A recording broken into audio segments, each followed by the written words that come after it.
of this amazing opportunity. And I will follow the thread started with Shamima, Julia, and Matthew. So I'll talk about stereotypes and exhibitions and how the image of the other was what became a commodity in the end of the 19th century, beginning of the 20th.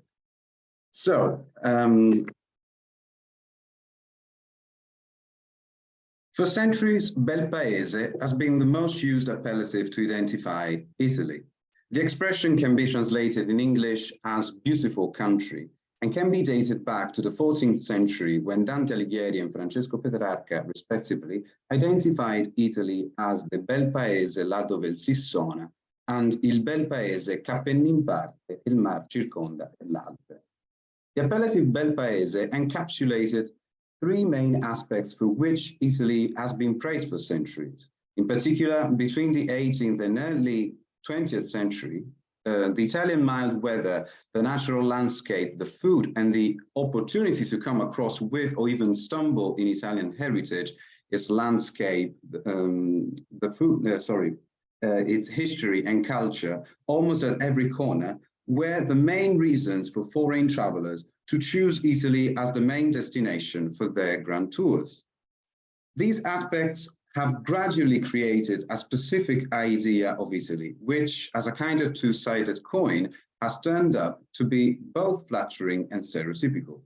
The appellative Bel Paese, in fact, whilst on one hand praises the nature, the culture, and the history of Italy, at the same time, it reveals a centuries-old stagnating perception of Italy as an anachronistic and bucolic country, as an open-air museum, or as a huge park for foreign visitors to wander from the Alps to Sicily.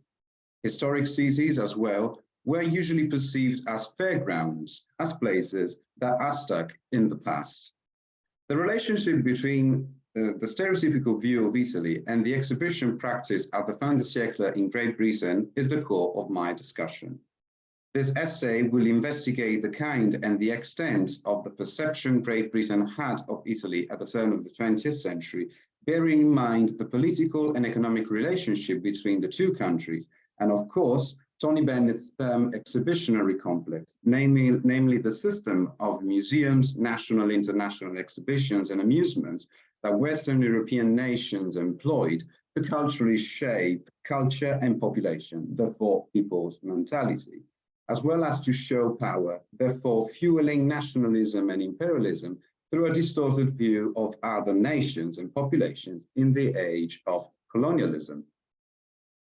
In order to demonstrate my argument, this paper will focus on two events as case studies, namely the first of two Italian exhibitions presented at Earl's Court in London in 1888 and 1904, and the ambitious spectacle Venice, the Bride of the Sea, staged by the successful Hungarian-born spectacle entrepreneur Imre Királfy at the Olympia Theatre in London between 1891 and 1892.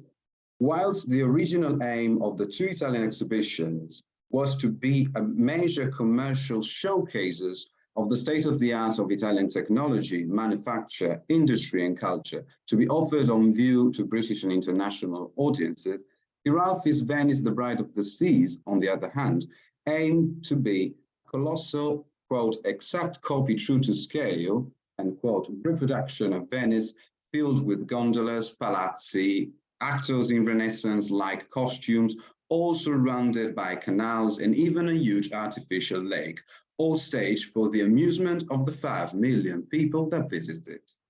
Although these events cast light on many aspects of the cultural, political, and economic history of Western culture and beyond, and perfectly embody the phenomenon of reiteration of distorted view of the other in the age of colonialism, they have been almost totally forgotten through the decades and incredibly overlooked by researchers to date, most likely because of the surprising lack of primary resources available or still surviving of these events. When investigating the history of national and international exhibitions, fair, and in general, the international circulation of culture and national identities, Italian exhibitions do not usually come up to mind. Except for Stephanie Pratt's focus in 2000 on the 1880 Italian exhibition, alongside a few contributions by Italian scholars since the 1970s, which rather focused on the topic in relation to Italian arts. Current studies on cultural internationalism have rarely discussed the peculiar phenomenon of this kind of exhibition. These events were part of the phenomenon of national exhibitions that developed in Great Britain in the second half of the 19th century, when London was strengthening its role as the most dynamic commercial hub in the world, as well as one of the cores of worldwide cultural exchange. In the same years of the first Italian exhibition, 3 more national exhibitions were organized in London, namely the American exhibition of 1887, the French and German exhibition, respectively, in 1890 and 91. An extensive report of these events can be read through the rare catalogue 4 National Exhibitions in London that you can see on the right, edited by Charles Lowe in 1892, only a few months after the conclusion of the German exhibition. All of these events were organized by the British entrepreneur John Robinson Whiteley, clearly to promote his newly built Earls Court exhibition grounds, and were supported and subsidized by international committees. National exhibitions followed the approach and structure of world fairs, comprising thematic pavilions, entertaining events, dioramas, and ad hoc reconstruction, with the aim, widely said, to, quote, familiarize Englishmen who never traveled in any of these countries with the art, the industries, the products, the life and customs of America, Italy, Germany, and France. The Italian exhibition of 1888 was welcomed triumphantly both by British and Italian reporters as, quote, a new event for Italy, and one of the most singular that had ever occurred in her history, end quote, as an article published just before the opening stated in May 1888. So organized by Whiteley with a collective initiative and support by Italian and British committees, private investors and sponsors, Italian politicians such as the Prime Minister Francesco Crispi, and eventually with the approval of the Italian royal family, the first Italian exhibition in London aimed to present Italy as a technologically and culturally updated and advanced nation, as, quote, the newest great power of the old world, as the official catalogue of the exhibition, the one you can see on the left, stated from the very first pages. Only 28 years after its national unification in 1861 and 18 after the conquest of Rome in 1871 by the Italian army, Italy had the prestigious opportunity to showcase as a unified nation at an exhibition only dedicated to it.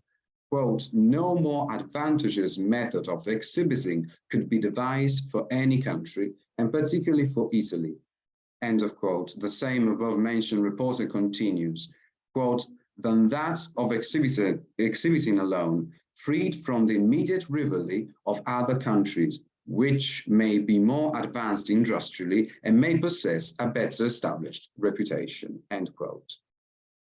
Presenting Italy as an innovative and potentially powerful nation was indispensable for Britain's commercial and thus political expansion purposes in Europe, in a particular moment of the history of internationalism in the European continent. If you consider British economic and foreign politics, Italy had a privileged role. For the several British expatriates and travelers who had chosen the Bel Paese as their second homeland or as the main destination of their grand tours, some of them had settled in cities like Florence, Rome, and Venice, also establishing renowned milieux, Anglo-Italian colonies, and even branches of their businesses. The import-export trade of wine, food, and artworks was the most fruitful enterprise at the core of the whole relationship between the two countries. Furthermore, the interest of British economics and politics in Italy had also its origins in the Risorgimento years.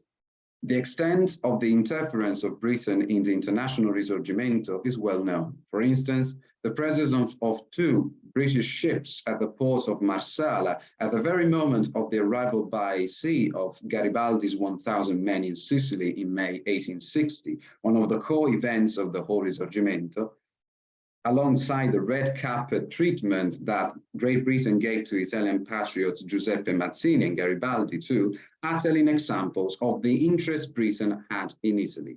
Finally, securing Italy as a reliable ally was crucial for Britain to limit the power of France in Europe, as well as in the Mediterranean, and limit the expansion of Austria in northern Italy.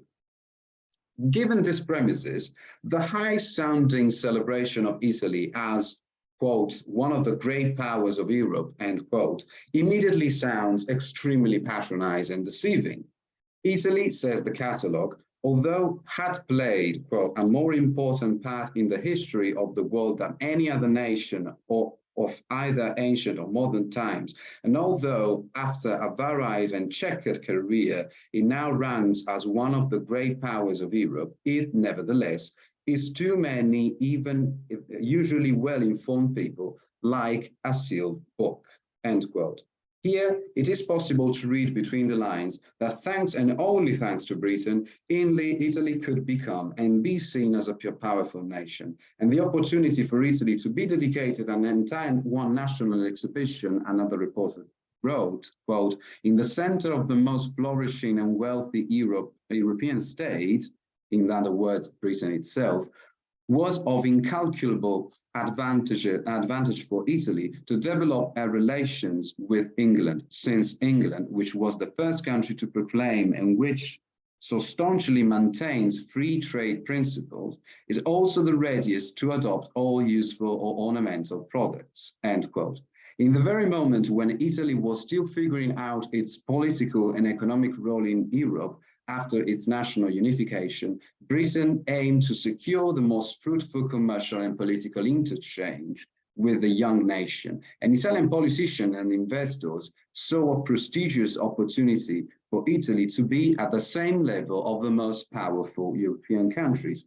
As a reporter said shortly before the beginning of the exhibition, Italy, for the first time, took her place as a member of the European family.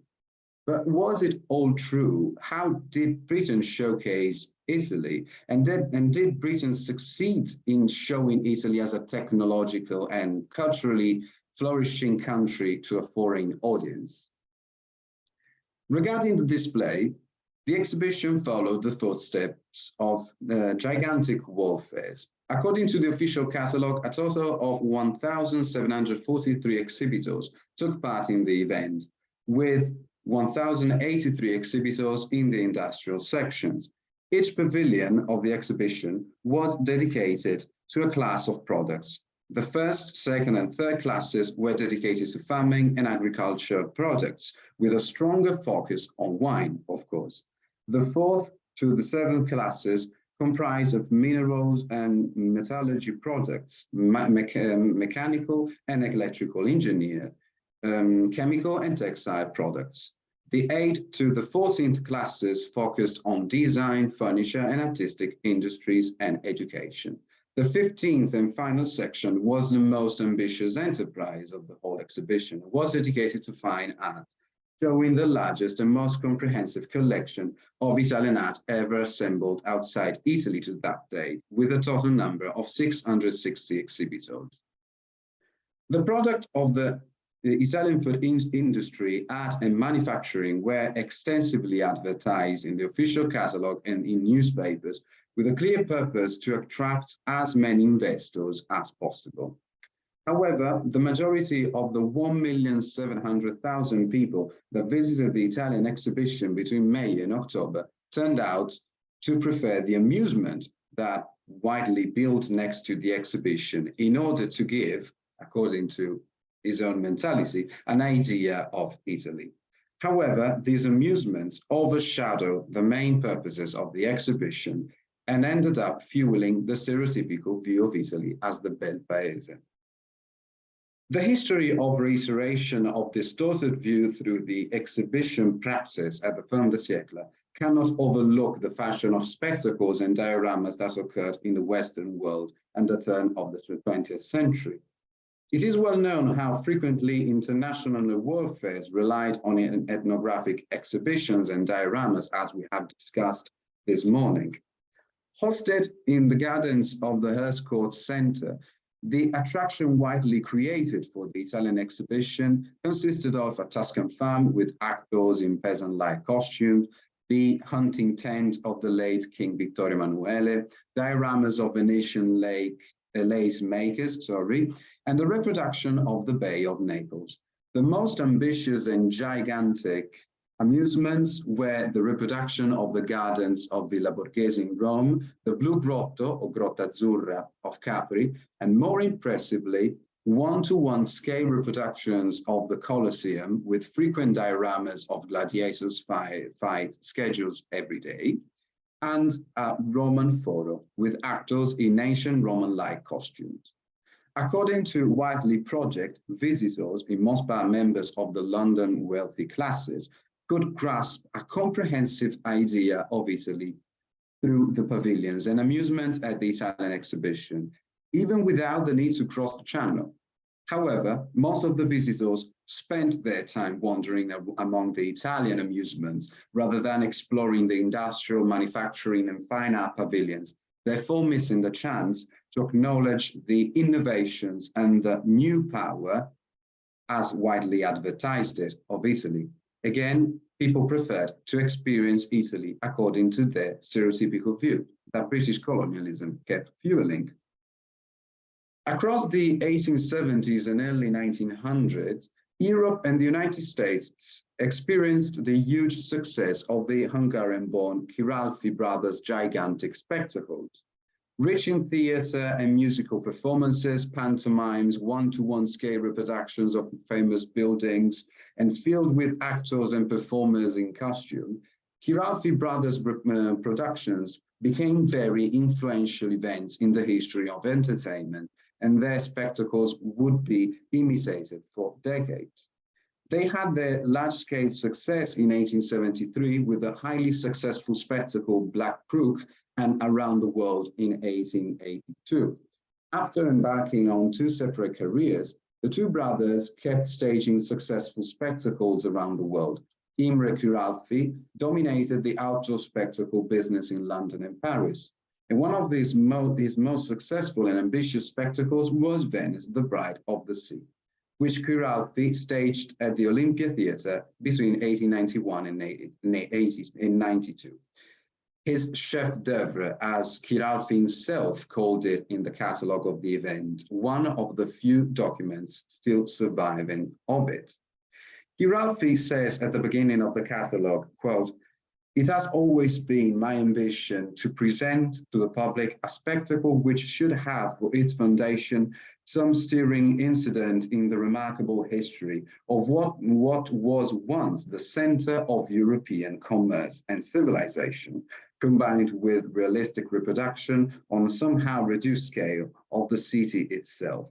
Many and frequent visits to Venice have still more impressed on my mind the beauties which now remain of ancient grandeur, and these I have endeavored faithfully to reproduce in our modern Venice at the Olympia." The realization of Venice in London required exceptional initiatives. In order to create a replica of Venice and the local mild weather, Királfy had a huge 2 kilometers long lake built with channels with hot water through 20 kilometers of pipes. Divided into two sections, the project presented a part depicting the ancient Venice with an architectural reproduction created in France, and the other reproducing the modern Venice, built instead in the lagoon itself with the assistance of local artists. As Királfy himself presents his creation, quote, "Here is an exact copy true to scale, a facsimile in coloring of Venice of today. Her bridges, buildings, streets, and canals are accurately copied, even to the fact of her watery highways having Venetian gondolas floating on them, steered and propelled by expert native gondoliers, who here ply their vocation in the same manner as they have been accustomed to do on the palace-lined canals of their home." Across the streets, in the little piazzas and by sailing the canals, visitors could experience, quote, the general surroundings, the silence of the streets of water, the exquisite tone of the noble buildings, so dear to the artistic eye, the historic and legendary associations, the very movements and liquid accents of the inhabitants had and still have an indescribable charm. Venice, the Bride of the Sea, was a hugely successful event and allowed its 5 million visitors to visit and get an idea of Venice without traveling to Italy. But what was the idea of Venice that Chiralfi gave to visitors? To conclude, I will try to answer this question and at the same time demonstrate the effect on people's mentality of the whole phenomenon of the reiteration of stereotypical ideas of other nations and population by dominating countries, by quoting an interesting passage from the travel book Venice for Pleasure, written by the British writer J.G. Lynch in 1966, in which the author recounts his aunt's memories of her visits to Chiralfi's Venice, the Bride of the Sea at Olympia in December 1891.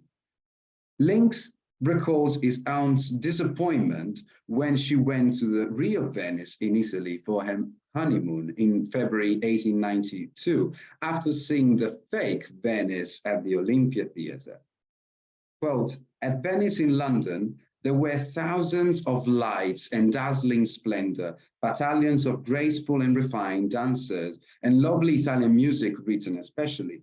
On the canal in front of the stage, you could float down the silent waters in a Venetian gondola, steered by a Venetian gondolier, accompanied by the music of mandolins and songs of serenades with their never-ending funicula. And the Times fails to point out, although my aunt remembered, the gondolas were white, end quote. In February, the quotation continues, she went to Venice for her honeymoon. There were no lights, no warmth, no dancers attired in gorgeous costumes, as there had been in London. The canals smelled, and worst of all, the gondolas were black. She returned to Olympia, but never to Venice. Thank you.